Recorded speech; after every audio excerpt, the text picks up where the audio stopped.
Yesterday, Lucy co-chaired and facilitated a discussion on the inequalities around land and housing for low-income and marginalised groups, which set a really good foundation for the session today. So over to you, Lucy.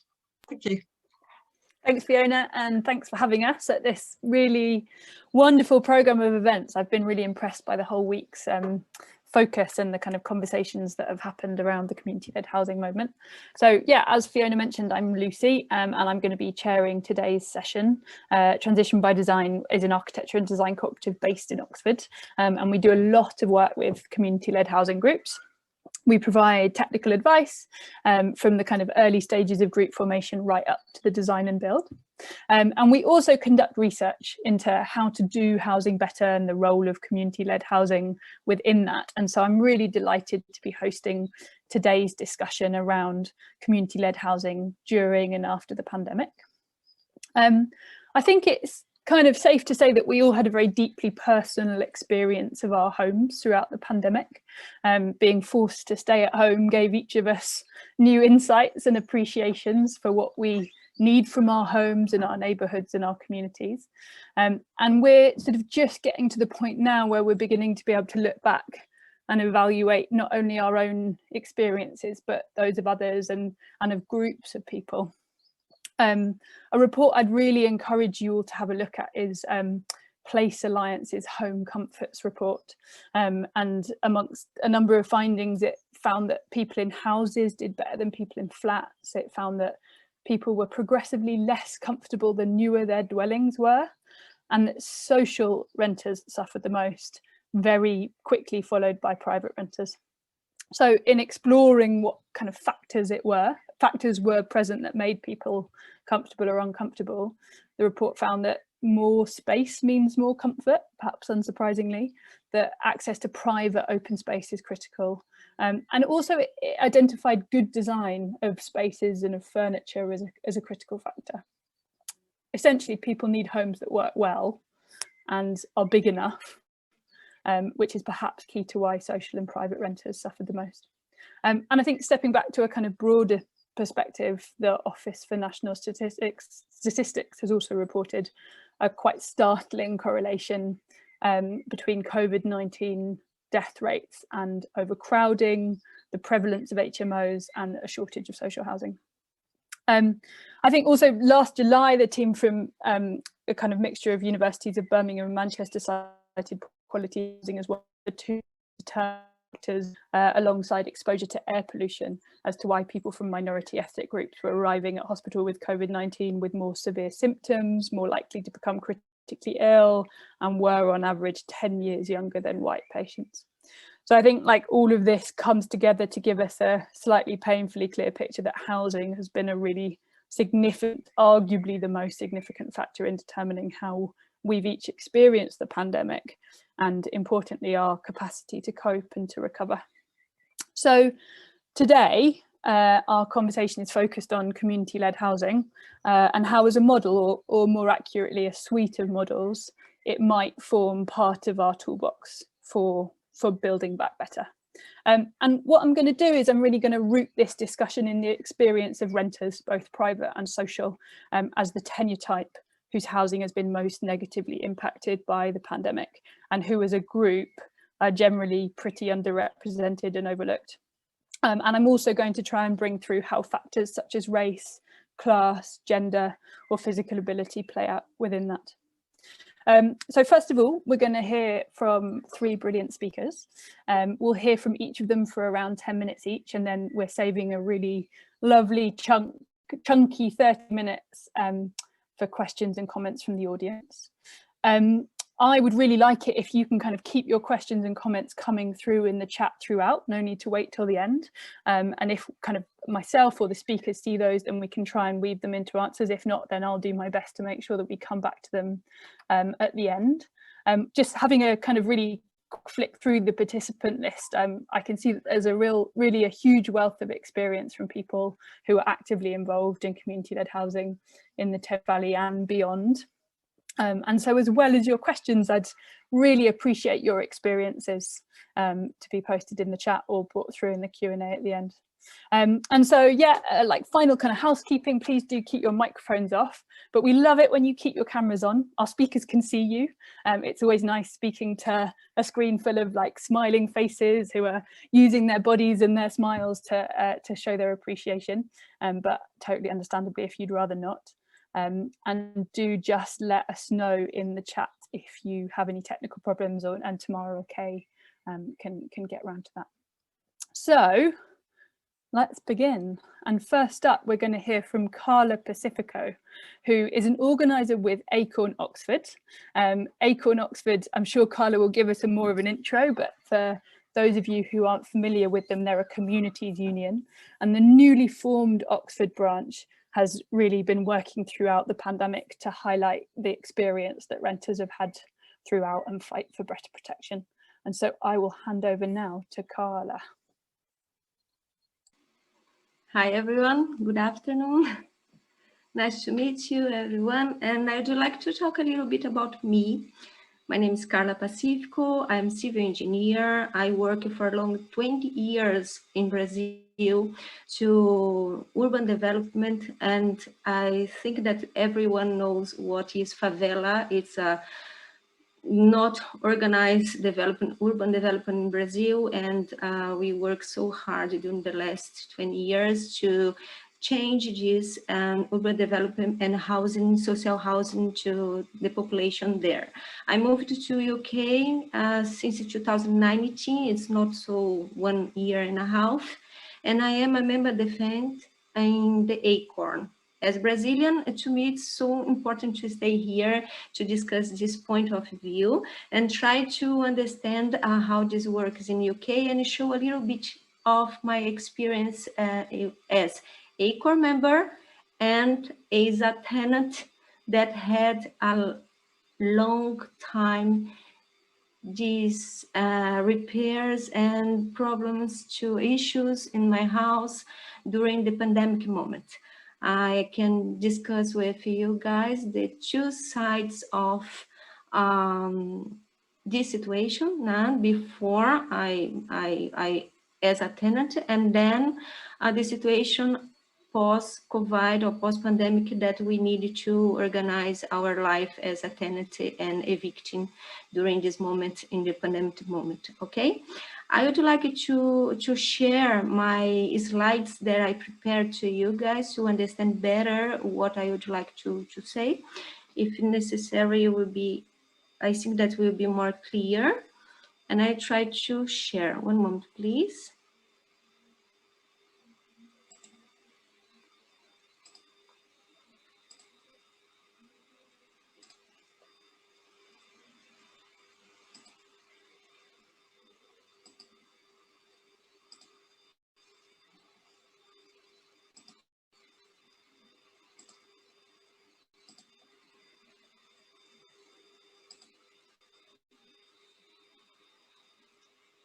It's clear to everyone? Yeah, we can see that fine, Carla. Yeah. Okay.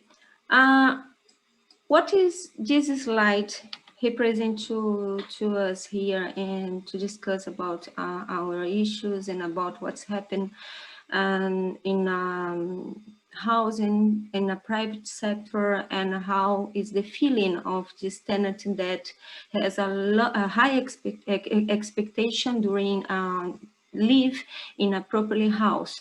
What I can show here in the first box in the green one is the high expectation of happiness, comfort, respect, peace, rights, family life, neighbors relationship, tenant agreement, regulation, obligations, no risk, repairs and condition, and used properly. It's and with health and safe. It's the first moment that, and we as a tenant believe that will happen when you assign a tenancy agreement without no risk in COVID or no risk in pandemic. But during this agreement, we can show, or you can have a lot of these repairs that can complement the senses of or feelings that the tenant needed to work and need to stay day by day. One example, it's loss of time, extra contacts, medium-term bad conditions, uncertain about health and safe conditions, high risk in COVID or something like that in health. No normal life, confused sometimes, hopeful that probably will resolve your problem, inadequate to stay at home, inadequate environment, uncomfortable. But a plus that we had during this pandemic moment was a disrespect during this long time of this repair that can contribute with more feelings that long-term disrepair, mental health impact, family impact, health risk, insecurity, overwhelmed, shocked with some things that's happening in your house, anxious, powerless, worried, irritated, fear to family, homeless, and loss of long time with counsel, shelter, and everything that you're looking for resolve, something that's happening in your normal life and you are not agreed with this one. Low energy to problem solving, uncertain about the future, unfamiliarity with housing rights and regulation. This is something that I can say as exactly how this works, because was one example that's happened with my family.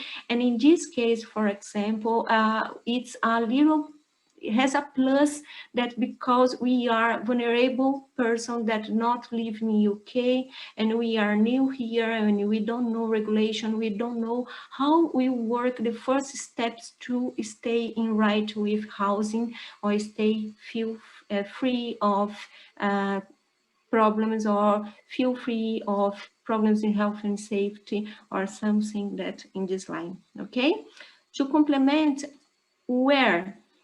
what is the second feeling that's so strong when we are discussing about this repair and disrespect in a housing? It's a question that you feel sometimes so alone. If you are someone that didn't speak English or don't know where exactly we need helps, you have powerless, we need something that can make you feel more strong.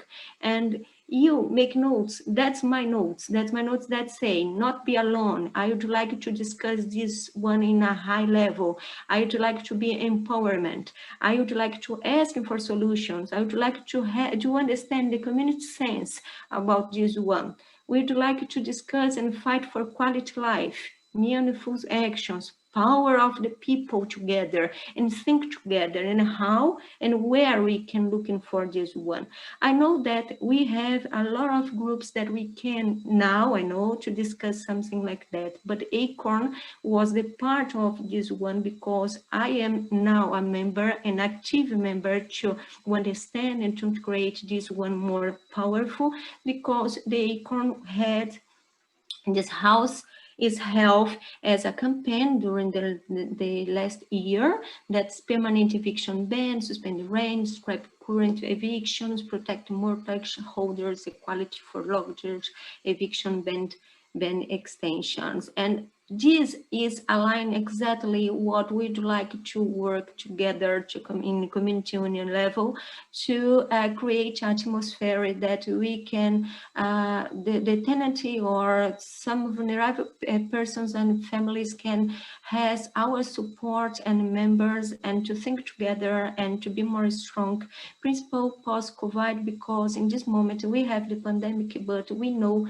that we will have reflection and stronger reflection in the future, because we have already reflection about to rent a new house and to rent with universal credit, and you refuse about the landlords about this situation and refuse about the agents, and we are here to discuss these points. And now I'd like to open to everybody questions that we can to discuss together what's the actions that we can contribute in the future, how can we organize ourselves. And I am open here as a core member to discuss my point of view of what exactly happened and how it's everything that's involved, and what's my expectation as a tenant, as a community member, as everything that we can discuss. Okay, that's it. Thank you, Carla, and we'll hear from Kate and Claude, and then we'll come back to questions once we've heard from them. And I think what you've done a great job at is kind of like outlining the broad campaigning issues that Acorn has been fighting throughout the pandemic. And Acorn was part of an ecosystem of different groups which really did a fantastic job at kind of bringing to life the experience that renters were having during pandemic. And I think what a lot of us were left with the impression of was just quite how much renters were left out in the cold during the pandemic. So we had a kind of initial eviction ban, but actually what we were increasingly hearing from renters was that you know, loss of income, even 80% loss of income on a furlough is really not acceptable if you're paying renters. We know that 63% of renters report to have no savings. We know that private renting is the most expensive form of housing, and we know that especially in Oxford people are living in some pretty poor conditions. So they were going through those lockdowns, going through those stay-at-home orders, living in very cramped, very overcrowded, often very poor conditions, and that kind of really impacted their experience of the pandemic. And I think actually, you know, what Acorn and others have done a good job at highlighting is that there's still not really been any support offered for renters. There's a lot of people now in rent arrears, and people like Acorn and the London Renters Union, the Oxford Tenants Union have done a good job at pointing out just how much impact those arrears are having. And I think the other thing to mention is a phrase which I heard all too often throughout the pandemic from renters, which was this phrase, sick with worry. And actually just the uncertainty and the precarity of their housing situations having had a huge impact throughout the year. So thanks for drawing our attention to that, Carla, and I'm sure people have lots of questions for you when we come back at the end. I'm going to hand over now to Kate Warin. Kate's Chief Executive of SOHA, the South Oxfordshire Housing Association, which is a community-owned and not-for-profit housing association. And so as Chief Exec, Kate has a really unique view of how 15,000 SOHA residents have experienced the pandemic and how it's impacted their demand for homes. So I'll hand over to Kate. Thanks very much indeed, Lucy, and thank you, Carla. I think there's lots to pick up on, and I'm not the only SOHA person on this call. Kay is one of our residents, so she can talk about SOHA too if I get anything wrong. So you'll put me right, Kay, I know. So thank you very much for the invitation. I don't claim to speak about 15,000 people's experience of this, but there is certainly a lot that we've learned as an organisation, and I can report on some of what we have responded to, and some of how we've tried to help. And I think the pandemic, I think it's trite to talk about positives from something like the last year, but there have been some, and I want to make sure that I draw on those as well as on some of the problems and issues that we've seen. So when the pandemic began, before that, just a bit about what being a mutual housing association means. So and do we count as community led? Maybe you'll tell me that when we get into chat. But housing associations are a broad church of organisations. We began life as South Oxfordshire District Council's housing stock, which was transferred to a housing association about 25 years ago. So that's our history. About 4 years ago, we changed our structure. So our shareholding members are our residents who've chosen to become shareholders and our staff. So we are owned by our residents and our staff members, and we've set ourselves a geographic limit to our development, which is that we have no homes further than an hour's travel time from Didcot. It's travel time in a car, I'm afraid, but no homes further away than that. And that's both about the fact that we think that's enough. There's an awful lot of housing need within an hour's journey of Didcot. And we want to make sure we're delivering good services and building communities as well as homes. So that makes sense for us as an organisation. So that's why we call ourselves a community mutual housing association. Then if I think about what we looked like a year ago, or just over a year ago, we have about 120 staff based in a big building, sitting just opposite the station in the middle of Didcot. Very traditional service model, all working at our desks. About 2 weeks before the national lockdown, I literally sent everybody home and said, we've got to make sure we can work like this because this is what it's going to be like. And we switched overnight to take about 100,000 telephone calls a year from people's homes, and try to deliver a full service via a completely different way of working.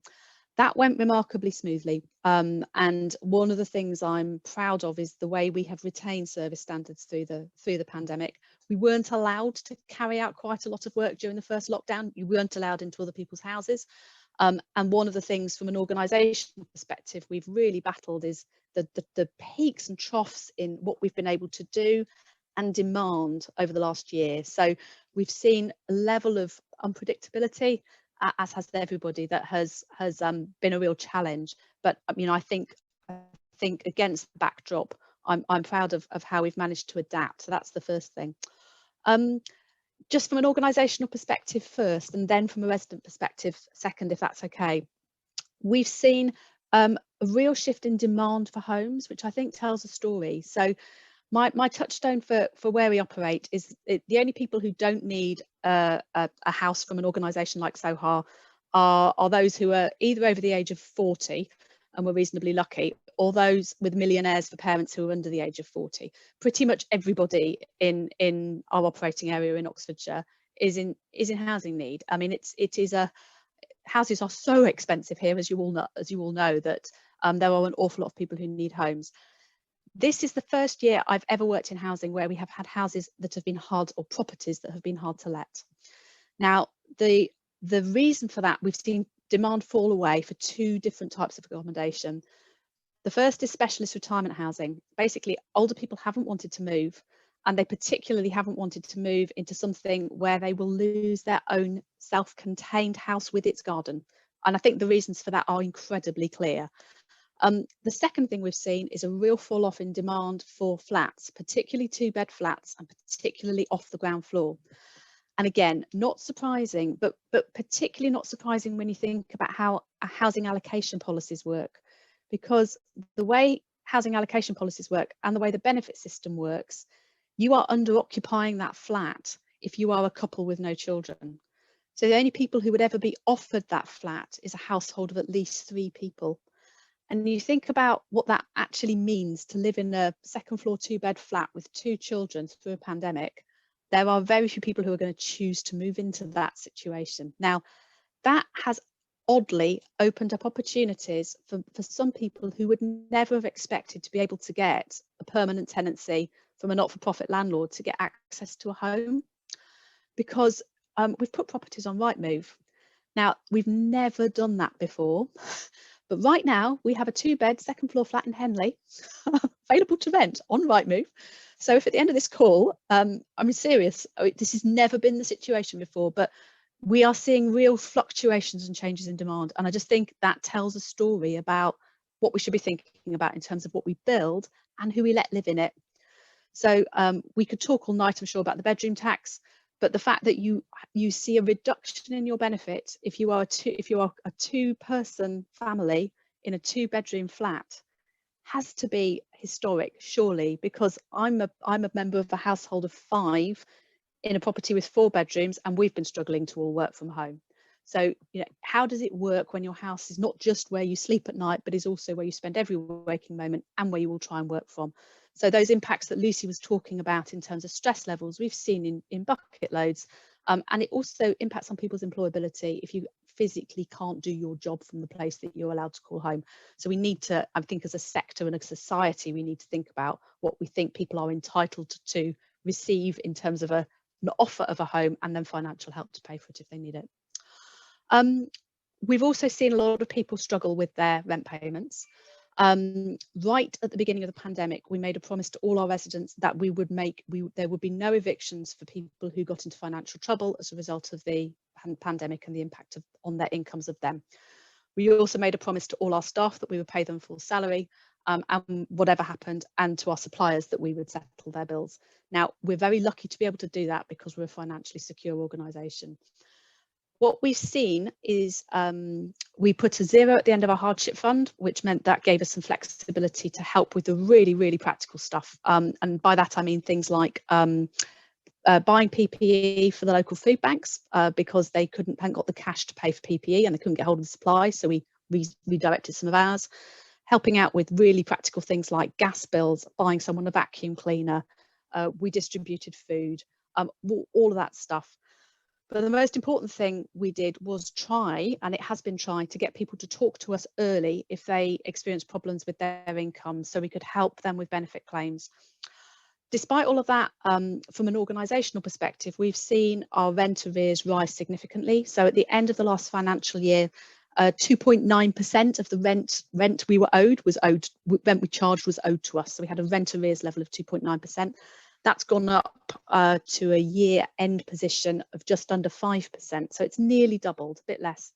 Now, from an organisational perspective, that's not good. But what that means is more people in debt. And for the people themselves who are in debt, that is stressful and hard. But the vast majority of that has been because people have moved from work onto universal credit, and about how universal credit pays people, both in terms of the payment structure and in terms of things like the benefit cap, and also just people's shock actually at how low universal credit is.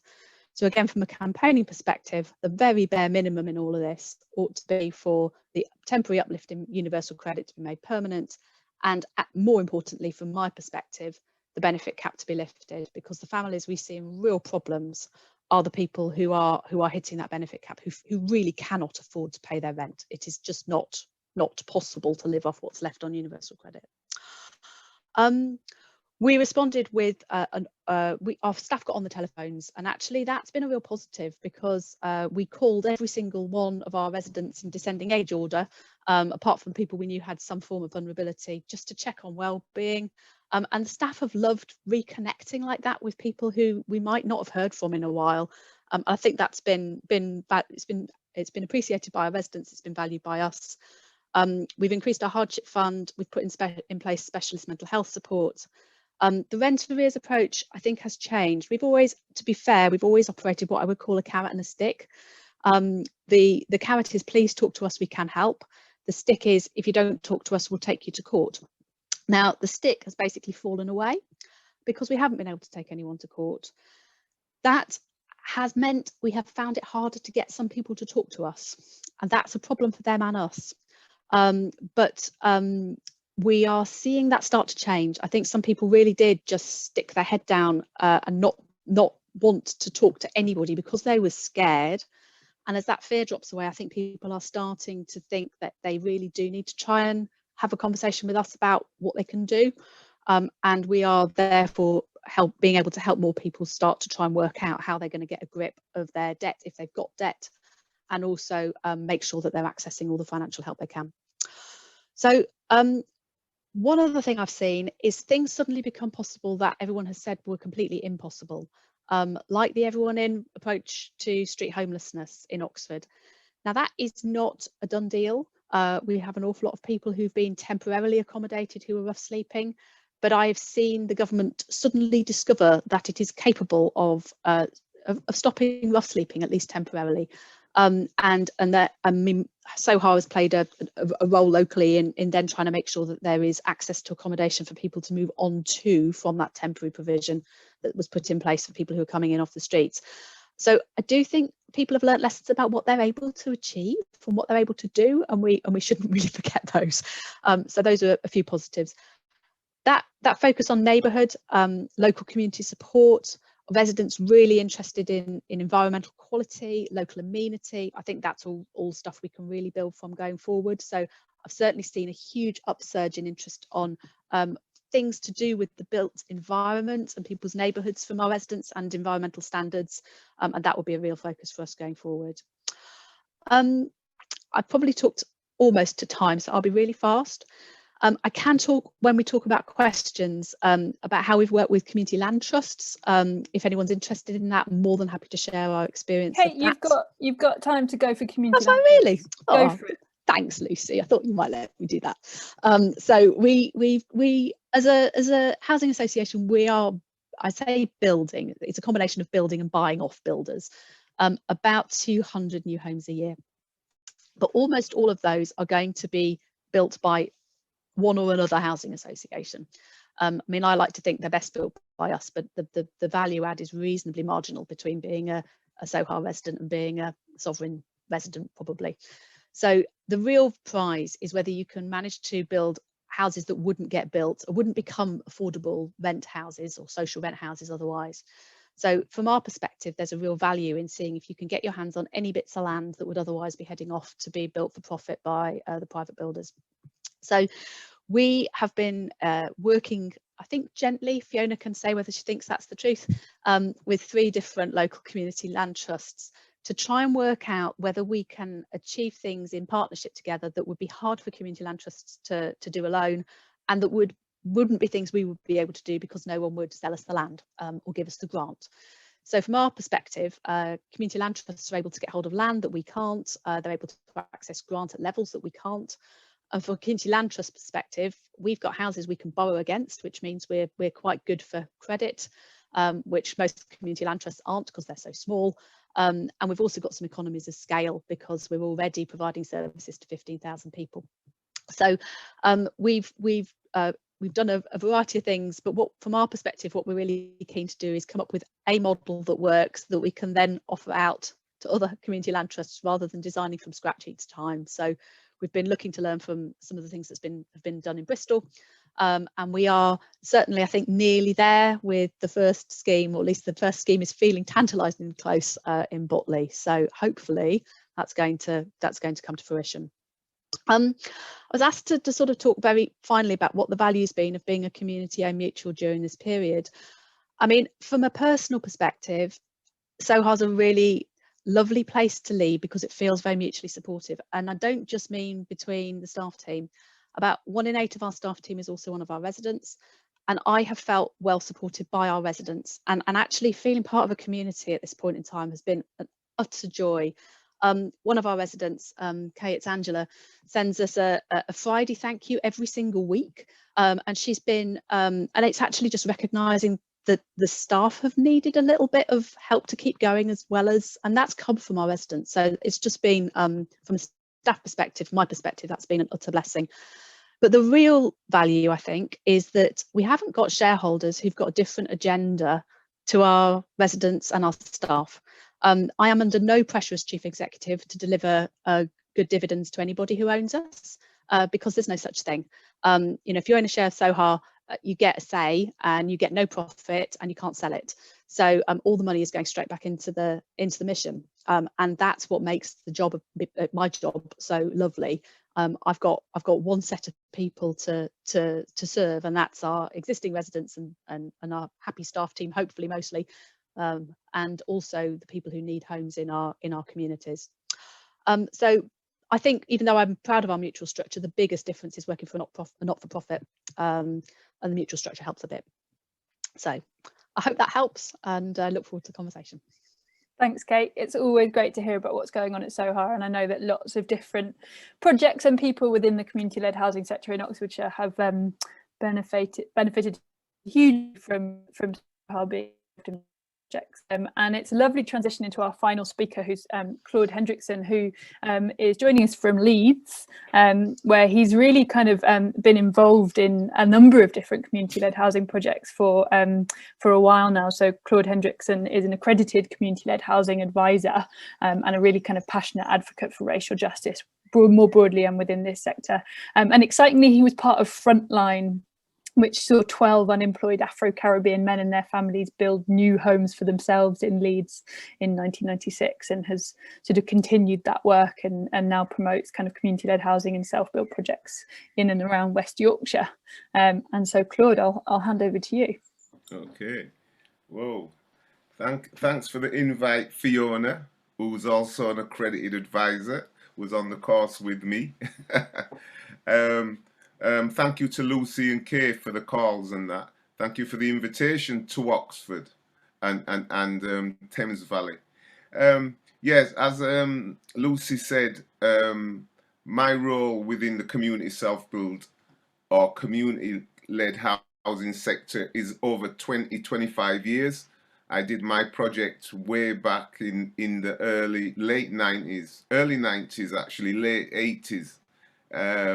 where this group of people, African Caribbean people, had the opportunity to build their own house. And as Lucy said, I've been a drum beater for the sector for over 20 years. So I'm so proud, actually. I'm proud of all of the hubs and all of the groups that are working to give the opportunity for people to be involved in the sector. For me, I got back involved with Cohesive Communities funding, which allowed Leeds Community Homes to employ me as originally it was as their BAME and LGBT associate. But we've changed that now, and I am now the Equalities, Diversity and Inclusion Associate, which is a more appropriate name, because after the initial research that we did, we found out, yes, minorities are missing out, Black and ethnic minorities, but so are people with disabilities, so are women who are fleeing domestic violence. The sector is being closed to quite a few groups. When it comes to COVID, because I want to stay on point, I don't want to drift. When it comes to COVID has only served to highlight issues around disparities, inequalities that were being highlighted by Black and Brown, by ethnic minority communities for many years. And the COVID and the disparities review, which was just done recently, have only served to bring forth the issues that Black and Asian people have systematically, and housing being a fundamental. When I say housing being a fundamental, in that no matter who you are, where you live and how you live is the start of everything. It's the foundation of your family. It's the foundation. It's where you leave every day to go to work. It's where your children leave and go to school. So having a roof over your head is a foundation requirement. And for many years, you know, we as minorities who like to stay close to each other end up in situations of overpopulating housing, because it's hard to get housing close to each other. Many of our people end up sofa surfing. Trust that to start ringing now. Sofa surfing, which actually hides the need amongst black and ethnic minorities when it comes to housing, because we're sleeping on chairs, we're sleeping at cousins' houses, aunties' houses, you know, we're sleeping within the community and we're not registering.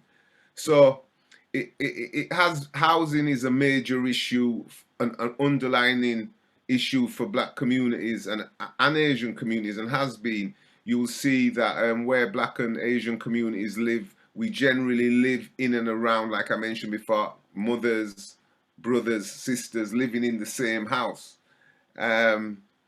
So the disparities, again with COVID, another thing that has come up, food banks. I've never seen so many food banks used by ethnic minorities in the past, but under COVID it has become a major issue. Another thing I'd like to highlight is that when it comes to Black and ethnic minorities, they often say that Black and ethnic minority people are hard to reach. You know, I don't know where they get that from. We as ethnic minorities feel that we've been easy to be ignored. We've been easy to be ignored for many years. So within the housing expectancy for Black and ethnic minorities, with the groups I've been working with, and give you an idea, when I came to Leeds Community Homes, they had no ethnic minorities on their board. They had no ethnic minorities as staff. The membership of the organization had minimal members on the waiting list to go to do community-led housing. Now, just to show you, since I started, we've got Asian groups, we've got a couple of Caribbean groups, we've got a couple of African groups that are interested in being and doing self-build or community-led housing. And being the EDI advisor, being an EDI advisor, equalities, diversity, inclusion. I get called now to many groups to speak on equality, diversity and inclusion. I'm also right now working on a BAME research proposal, which was looking at how community-led housing engages with Black and ethnic minority groups right across the board. And many groups will say, well, especially rural groups, they will say that they don't have many Black and ethnic minority people in and around their areas. But what I'm saying to whether you're an urban group or you're a rural group, that all groups need to have an EDI policy. You know, you have to have a policy that shows how, if the option is there, how you would engage ethnic minorities, how you would engage people with disabilities, how you would engage maybe women fleeing domestic violence. So I'm really glad to have been invited here today to speak about this. As far as the groups that I've been working with because of COVID, one thing I'd like to mention is Black and ethnic minorities, and some of the groups you may work with prefer the hands-on approach. So COVID has created issues, as in, instead of you're trying to get them now to engage with you on Zoom. And that has created kind of a bit of a problem because not all people have smartphones, not all people have computers, not all people have iPads. So it's been a struggle, even though when we started out and I got into post October 2019, and obviously we came into 2020, I got accredited January 2020. We had the big event, Fiona, over there in Birmingham in February, and then we were locked down in March.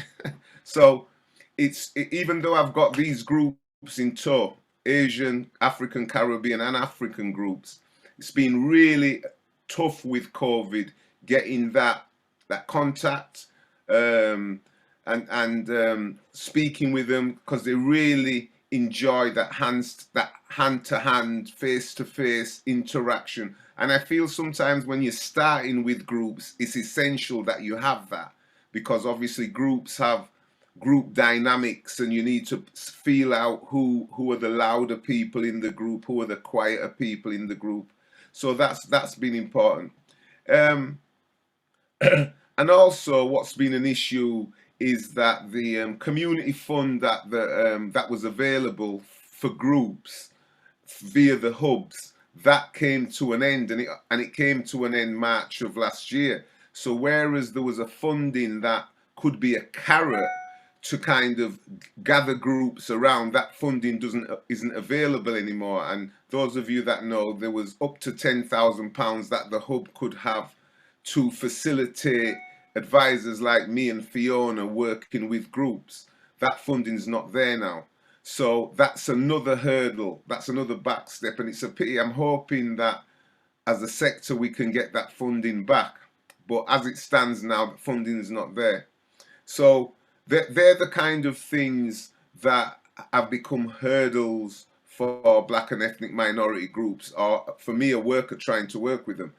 But there's been some other benefits. I now have homeless organizations that I'm working with, you know, people, because in Leeds, for example, I think they had nearly 200 people that were homeless, and then they put them in hotels, and now they've been put in hotels, and they've been in hotels for like 7 months. They actually, a lot of them don't want to go back to the street. They actually want now to have a home. And we believe in Leeds that community-led housing can be one of the tools that tackles homelessness within our city. We're also looking now at newly migrated groups, people who've just migrated to the UK over the last 10 years or so, and now got their documentation, and they're also quite interested in developing community-led projects. So they're the kind of groups that were not at the table before, that are now at the table, that are now quite interested in being part of this movement of the community-led housing sector. So yes, so that's the core issues. I would also say that COVID, again, with its heightening of the disparities and the inequalities, it's and because of Black Lives Matter, it has become a national agreed issue. It's not just black people in the UK saying, well, there's inequalities. Keeping my eye on the time, because I know I'm running out of time. I know within the questions, Lucy, I'll take that point about people passing on housing to the children, and how the wealth of housing supports the development of communities. So I'll kind of leave on that point that, oh yeah, the BAME research quickly. We are looking, when we're looking at BAME research, we're looking as to why there's not more BAME-led projects. And when I say that, I think there's something like 27 hubs in the UK, and not one of them is led by a BAME person. I attend all the meetings, and you know, sometimes I'm the only person. So equality, diversity and inclusion, and I say this to all groups, look at your policies. It's something that you need to be addressing, and maybe unconscious bias is playing a role in that, and maybe I may get some questions on that. On that note, I will stop because Lucy is very polite, but she's looking straight at me. So thank you for that. No, Claude, that was fantastic. Thanks. And I am actually going to stay on that point.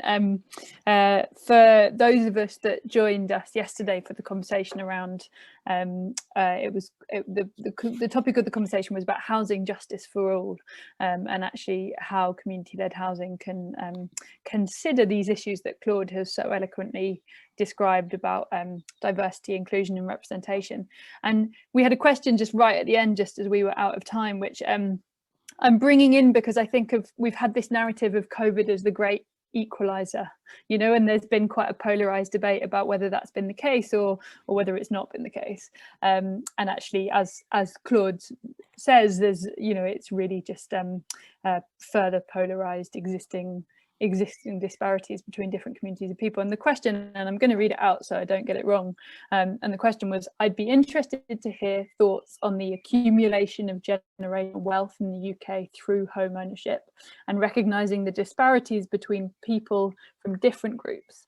Does community-led housing under community land trusts and or models that encourage perpetual affordability restrict the opportunity for families to accumulate generational wealth?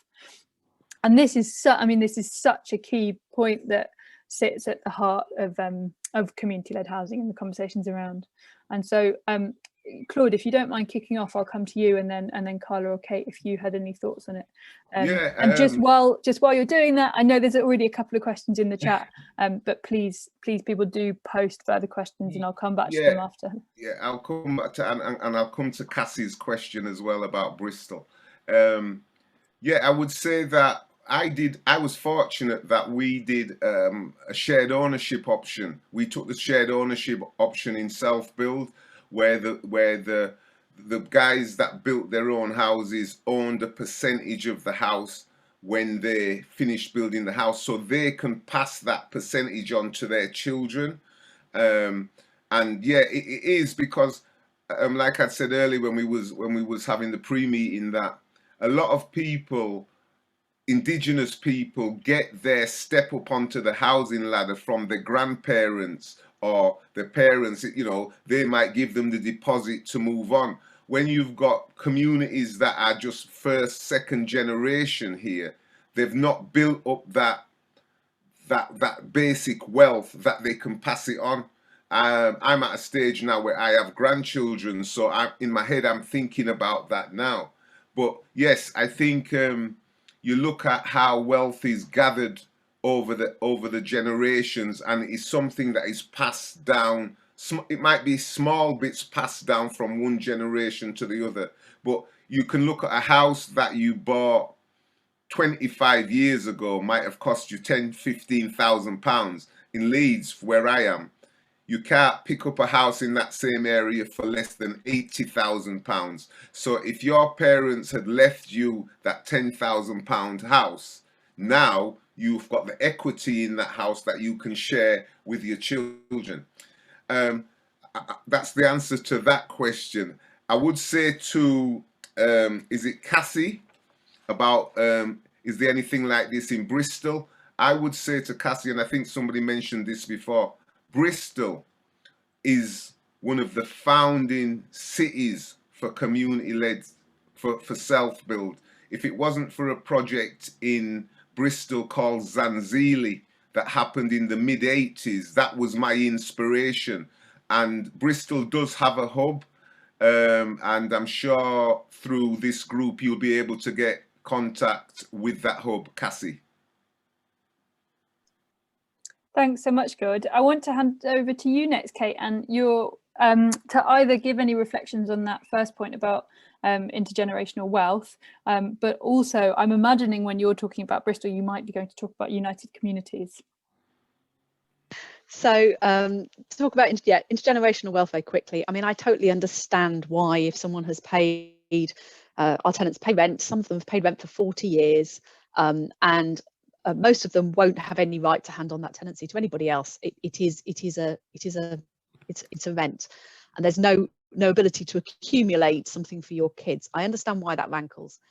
Equally, my view is that we have to have homes that are affordable in perpetuity, because if somebody owns that property, they pass it to somebody else who is lucky enough to be the recipient of that receipt from their parents.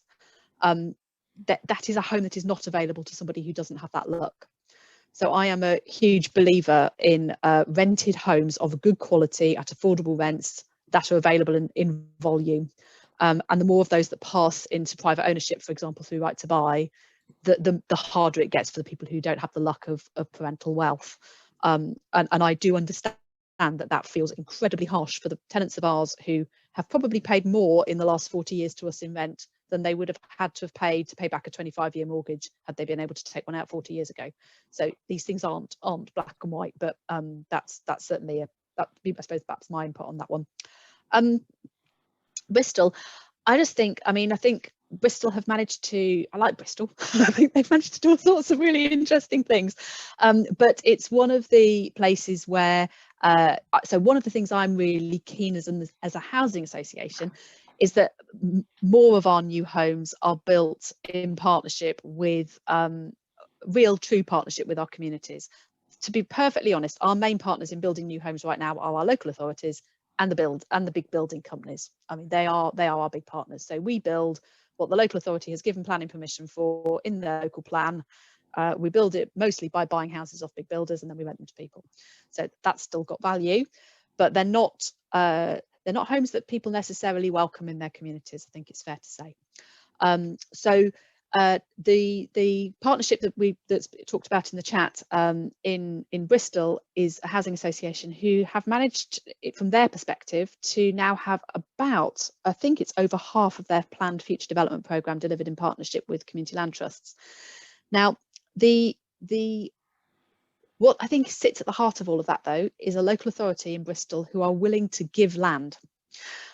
Because one of the things, in my view, that is a bit of a myth is that community land trusts can pull off things that housing associations can't, because the constraints are the same unless the rules are different for those two different types of entity. And the constraints for everyone who's trying to build something at below market, to rent or sell at below market value, is that they can't afford to buy the land in a market-based system. So for any of that to work in Bristol, it needed the local authority to be willing to pass land, which they've done. Things like old school sites, for example. And you can make the case that transfer would have enabled the provision of a high quality home, whether that had been done by a community land trust or a housing association or a partnership. But what's been done in Bristol has been a partnership, and I think a really good one. And it's also very helpful because it's then copyable, which means that you don't need to reinvent all the thinking about who brings what to the table. Thanks, Kate. That's really clear. I want to come back to Emily Lewis Edwards' question. And Emily, I wonder if you just fancy taking yourself off mute and asking it yourself.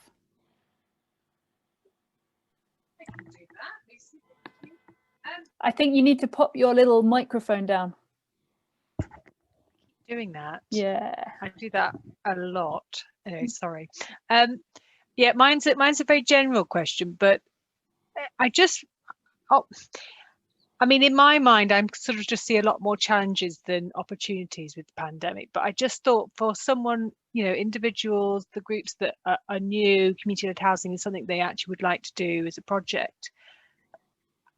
Are there any real opportunities that have come about because of the pandemic that weren't there before? I think so. It's as I said, it's maybe not. It's not necessarily an easy question to answer, or it's just simply a no. But yeah, that's to the experts in the room. Claude, I'm going to throw that one to you first and then come to Carla. Well, for me in Leeds, we've just elected a combined mayor, and we've been lobbying her, the combined mayor, because she has certain budgets, and she's just been elected, and we've been banging away at her. It's an opportunity. Leeds needs to build something like 50,000 houses over the next 10 years. So we are pushing that community-led housing can contribute to that housing crisis that we have. So it's an opportunity, and what we're looking at, and part of our research that we're looking at, which I feel is an opportunity, even with Home England, is to badger them to ring fence an amount of their annual budget to go to community-led housing. And what we're going to be doing with the mayor is the same thing. We're going to be pushing for maybe a small percentage, something like 5% of the annual housing building budget to go to community-led housing. So I think there is an opportunity. I think even, you know, the government is talking about infrastructure building. They're talking about the train lines, and they're talking about that. Hopefully the sector's going to be badgering that housing is an infrastructure, and housing needs to be supported. And I think every region of the country, we live in a supply-demand situation, and I think there is an opportunity. And I think for me, after 20 years coming back to the sector, there is so much good practice within the sector nationally. You only need to look at some of the reports that some academics are doing, whether it's Liverpool University, whether it's London University, whether it's Sheffield University. I think there is an opportunity, and I think community-led housing, if you don't just think of it in units as housing, but you think of the opportunity it could give people around housing, skills, employability, better opportunities in life. I think, yes, I think there is an opportunity for the community-led housing sector, because we have, you know, you've got co-housing, you've got cooperatives, you've got self-build. Yeah, I think there's a massive opportunity, and I think COVID has drawn a line in the sand, not just for us in the UK, but around the world. It's drawn a line in the sand that the way it used to be is not the way it's going to be in the future. And I also think quickly that with the new Green Deal and trying to make houses more energy efficient and more green, I think that can be easily done by the community-led sector. I think we can make that part of our agenda going forward. So I think, yes, there are opportunities. Thanks, Claude. Carla, I wondered if you had any comments about kind of what the pandemic might have provided as an opportunity in kind of like building the renters' rights movement and that kind of collective action on housing justice. Okay, I have 2 points to show here. Point of view of our when you think in Acorn or as a community union, that this pandemic, it's this moment that tested our power to community union and test that we can work in more stronger and go not face to face, but discussing neighbors, discussing virtual meetings and trying to make the education of everybody to understand our position as community union. And that's a good point, positive point that's happening during this pandemic. But when I discuss these positive points or something that we we grow during this pandemic moment, when I think as a tenant is a little different, because I would like to say here, I don't know if it's properly to say, but this pandemic moment was the worst time to a tenant. It's the moment that we normally receive a lot of excuse to say that nothing can be happen or nothing can be repaired or nothing can be resolved in a family life or in a housing. And I saw that this moment was not positive to tenants, but in the future, and shows that the problem is more bigger than we imagined. And probably the problems has been come since the past. I don't know exactly how was so strong the kind of relationship in tenancy and agreement and landlord in the past, but what COVID can show us that is the same as was more stronger to see that we are in a situation very careful as a tenancy, and that's because we are thinking together as Acorn now to complement this and be more stronger to the future to work hard in a community level or as a union to support more and this kind of people as me that represented both sides, the side that as a tenant that has the kind of problems and the side as a member that would like to involve more people on more or activities, as one, for example, get on the doors and to be the powers and go on the street now and to explain and to discuss open with everybody that we needed to look into this kind of situation and looking for rights and to be more powerful. That's it. I don't know if it was clear, but yeah, no, that's really clear. That's really clear. Yeah. And I think as well, the thing that we've really witnessed with renters is the pandemic has brought has given the experience of housing precarity to a whole new group of people. So there's a huge number of people. We had a really interesting thing during the pandemic where there was an eviction ban.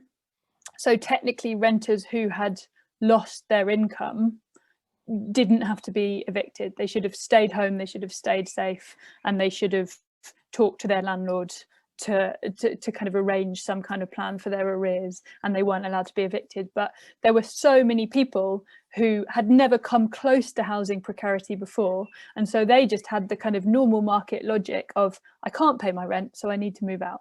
And so technically that was sort of a COVID eviction, that was sort of an illegal COVID eviction, but they were doing it consensually, so that data didn't get logged within systems and it was missed, and actually just losing that thing. And I think what we saw was a lot of people suddenly getting switched on in the same way of, when sort of we had the kind of Cathy come home move and kind of crisis, and people realized how easy it was for a group of people to become homeless. Actually, the pandemic gave a lot of renters the experience of living through realizing how precarious their housing was. And I think there's a huge benefit in kind of those kind of people starting to join unions and starting to become part of a really vibrant renters' rights movement. I really wanted to bring in Mary Angela, who's been commenting in the chat and posting some really useful resources, but they've had to dash off. But I just wanted to point people in the direction of a World Habitat report that they posted, and showing that actually people living in kind of CLTs, in co-ops, in co-housing have generally had a better experience through kind of fewer evictions and kind of generally more supportive networks.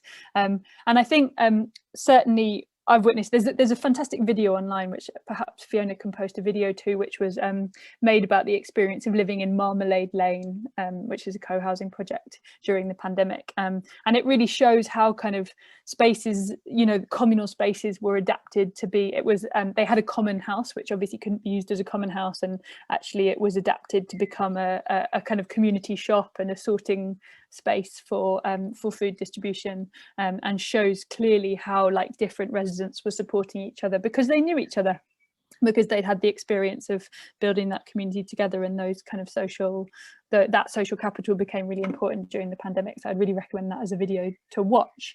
And I think this is, you know, as Mariangela pointed out in the chat, is kind of anecdotal evidence, but certainly I think there's a lot of people living in co-housing or cooperatives who maybe feel the pandemic has been a little bit of a proof of concept. So as well as kind of getting increased attention, it has also kicked the tires of some of those models. I wondered, Claude, whether you kind of recognise that experience, whether you agree with that at all. And I wondered, as someone who works across different groups, I imagine you've probably seen some groups thrive in the pandemic and some probably fall apart in the pandemic. And I wondered if there were any kind of common characteristics within groups that have either done well or not done well. I tell you the truth, I don't think I've come across one group that has done well. I think we've all struggled in different ways through the pandemic. It just might be because of our circumstances, you know, that work allows us to work from home. We feel like we're not struggling, but we are struggling.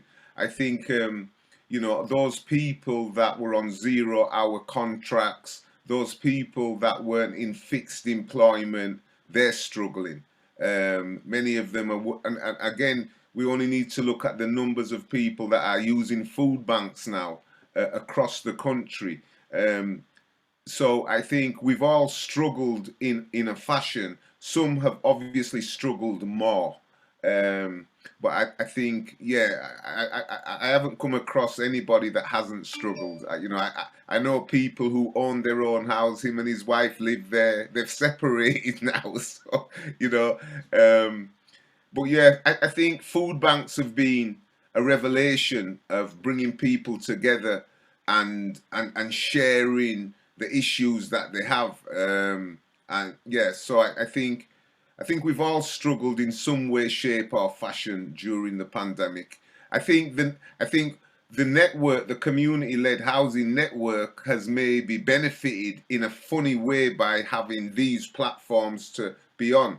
Because obviously, for me to be speaking at Thames Valley, I'd have had to drive to Thames Valley and blah blah blah in the old system. So what has happened is we've managed, I suppose, community-led sector has kind of maybe risen, and I've met a lot of people over, you know, whether I'm speaking with a group in London, whether I'm speaking with a group in Durham, I'm now speaking with a group in Oxford, speaking with a group in Bristol. So the sector, I think the sector has benefited, and there's one person, I think it's Sue Bailey, who had spoken about the process of establishing a community-led a CLT. I think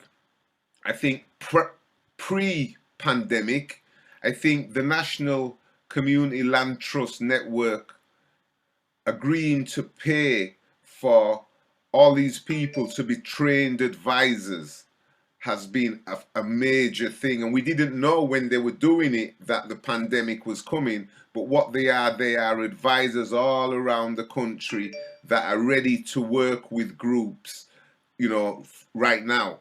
So I think, but other than that, I think we all suffered during the pandemic. You know, I mean, we're all kind of coming out of it now, but everybody's suffered in some way, shape, or form. But the network has benefited. I've met so many great people across the country and in Europe. You know, sometimes some of the projects we've looked at in Europe have been very inspiring. You know, in Norway, in Germany, in certain areas of Europe where they're doing community-led housing projects. Thanks, Claude. Yeah, and Sue Bailey, I think the comment that you've put in the chat about the kind of struggles with establishing a community land trust or a co-housing group, and the hoops and the process, and how that just seems so far beyond the reach of a normal person, as you put it, I think is a experience that a lot of people have. And I wondered if you wanted to share more about your experience. Is that me or somebody else? No, Sue Bailey, but feel free to say no if you don't want to. I'm putting you on the spot, rather.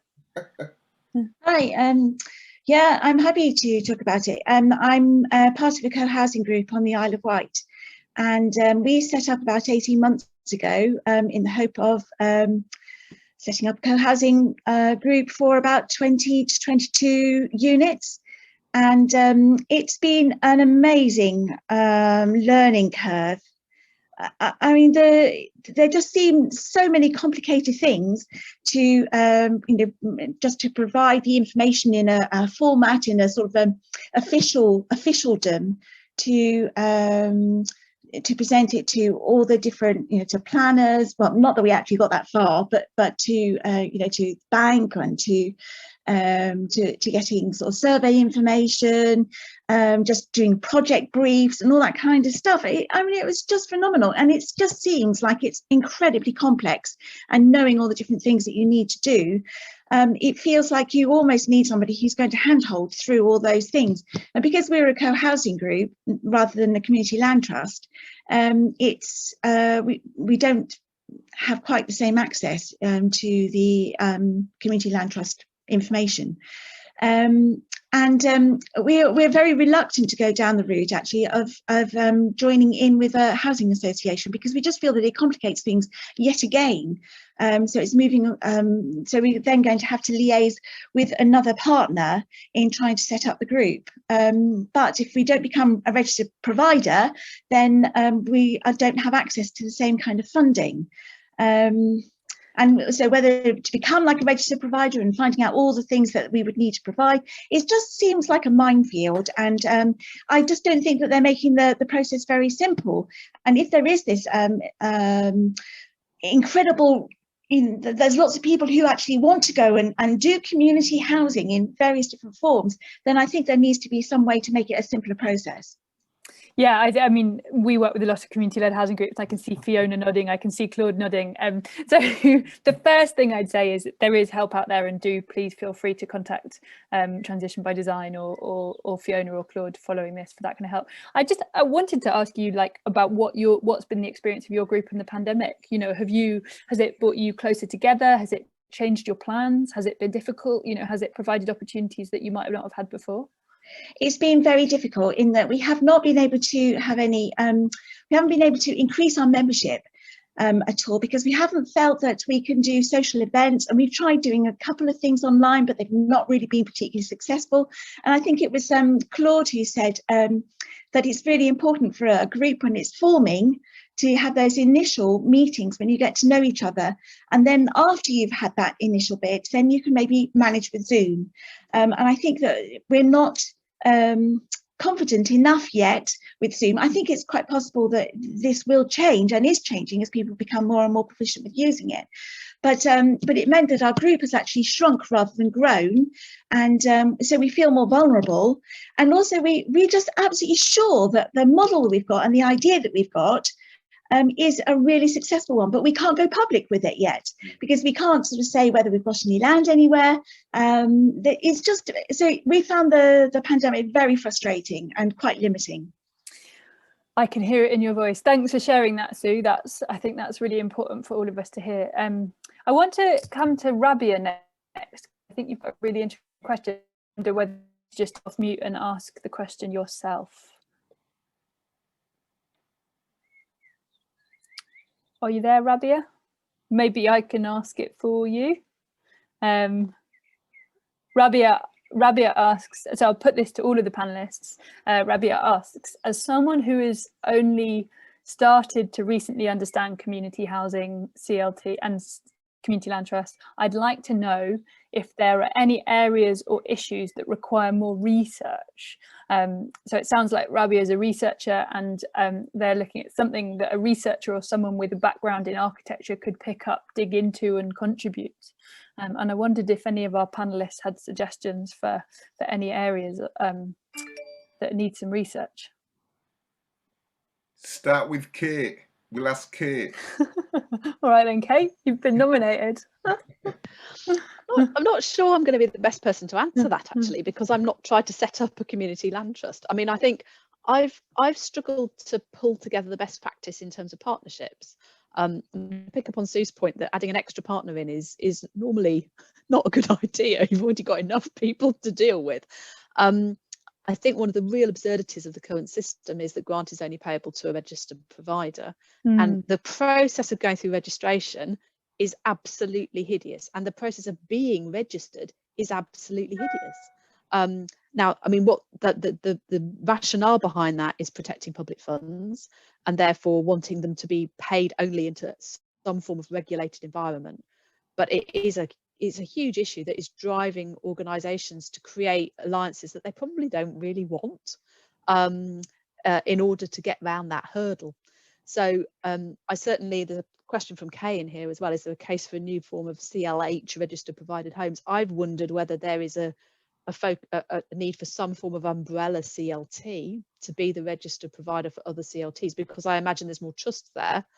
But it's still an artificial process to get round a bureaucratic, requirement. Beyond that, that sort of nature of partnership working and what works and doesn't work, I don't actually think I see some of the issues close enough up to be the best person to observe. I might take a bit of creative license with Rabia's question and expand it, Kate, a bit on, I think the idea of an umbrella CLT is a fantastic idea, and I'm sure there's someone frantically scribbling that down, and I hope they're going to go away and do a feasibility study. But more broadly, how can community-led housing groups, and I'm imagining that's mostly community land trusts in your sense, what could they do to make it easier for you to work with them and make the partnership between SOHA and groups more productive? So from our perspective, the big constraint is time. So I have a development team which is responsible for the delivery of over 200 new homes a year. There are 4 people in it. So the amount of time and effort we're willing to put in to working out how to make something work that will produce 12 homes is, to be frank, going to be smaller than the amount of time it would take to work with the average community land trust, just to be really blunt about it. So it's that understanding of what needs to be a bit cookie cutter in order to work from a perspective in terms of rationing resources within an organisation that has an obligation to return as much of that as possible to its mission, and what is actually sensible to bespoke. So that's the honest answer. The second, and it probably sounds a little bit brutal, is an early conversation about feasibility and maths. Because if it's a site that hasn't been built on by somebody else, there's a reason for that. And therefore, if there isn't something in the maths of the site that makes it likely to work, you need to be able to do that quite quickly and walk away if it's not going to come off. Because I think organisations can spend a long time pursuing things that other people have probably gone round the loop on before. So my basic view is, if there isn't submarket land on the table somewhere along the way, it's not going to work unless there's because that's the thing that drives cost. So I just think that, and that isn't anyone trying to not be supportive, that is just the maths of the housing market. So those are couple of quick observations. And to pick up while I've got the floor on one thing, Emily's point about opportunities, I don't think this crisis is over by a large margin. I think the economics of this is still to come. Now, actually, a market where house values start to fall, I think is still possible. I don't think it's a certainty, but I think it is still possible. And at that point, people's land banks are things that become a liability on their balance sheets. So I think there are possibilities in the next 2-3 years if we start to see a fall in house prices, because people will start to divest land.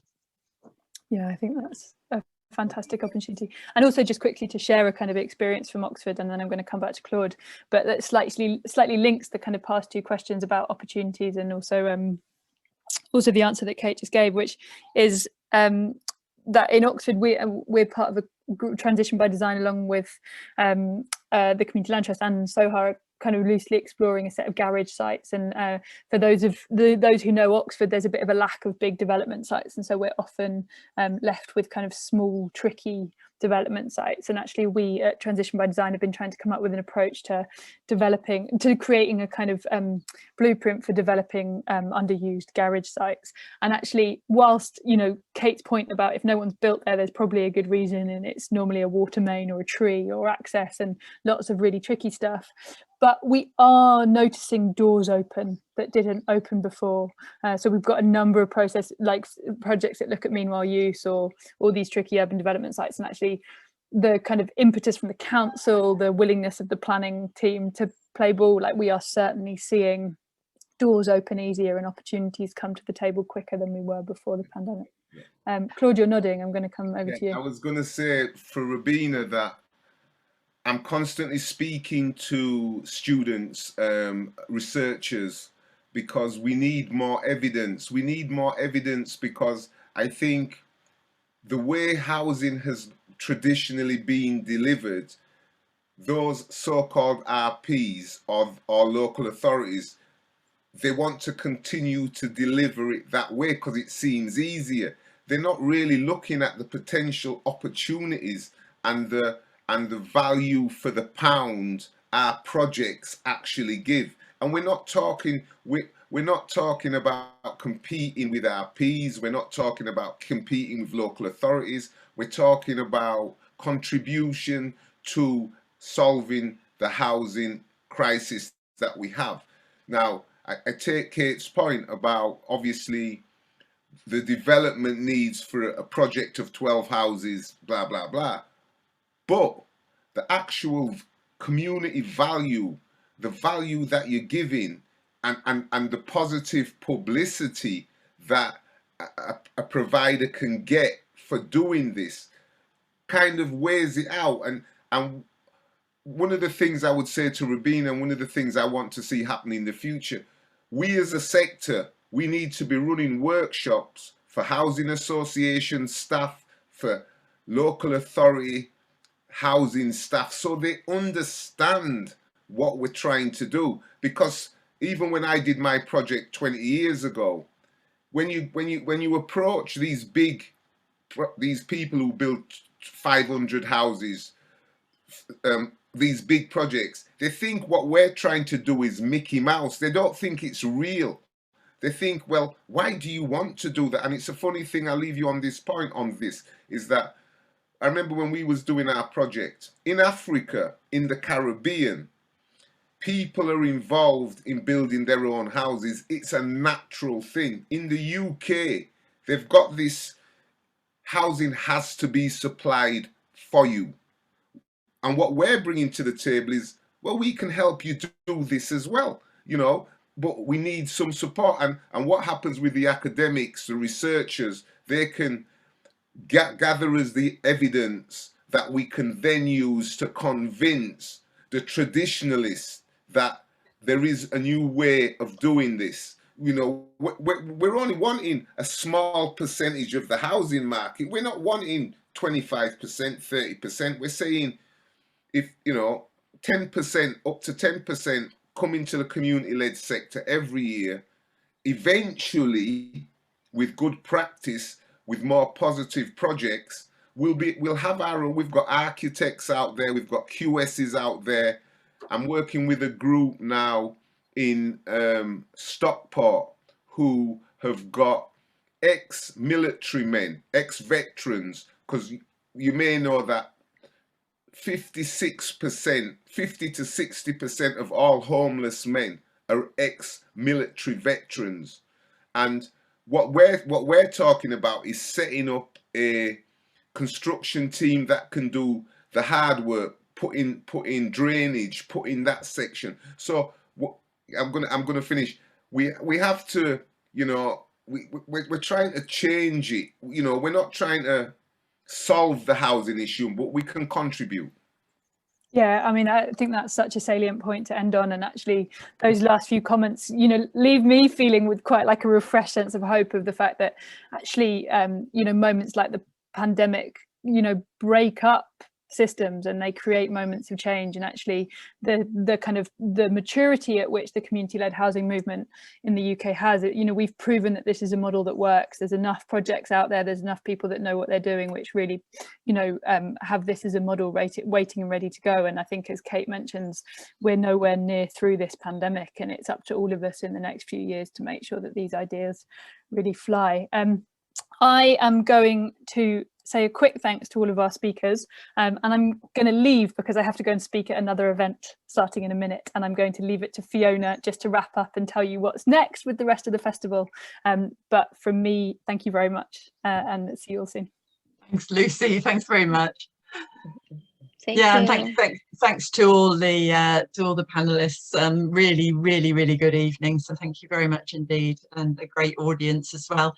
Yeah, I just wanted to give the thumbs up for tomorrow's event, which is actually a daytime event. There's one in the morning and one in the afternoon, and it's just amazing how these events are flowing one into the other, because there's been a lot of talk today about how local authorities are absolutely crucial in trying to scale up and help community-led housing groups to deliver what they can deliver.